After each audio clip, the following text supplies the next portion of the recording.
అలసటతో ఆగిపోవాలనుకున్నప్పుడే మనం తిరిగి మొదలు పెట్టాలి. A little longer than a few minutes later.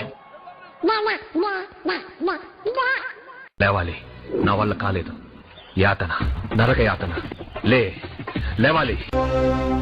అంతర్యామి అలసితి సొలసితి ఇంతట నీ శరణిదే చొచ్చితిని.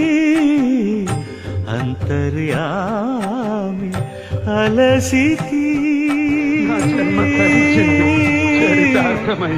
సొలసితి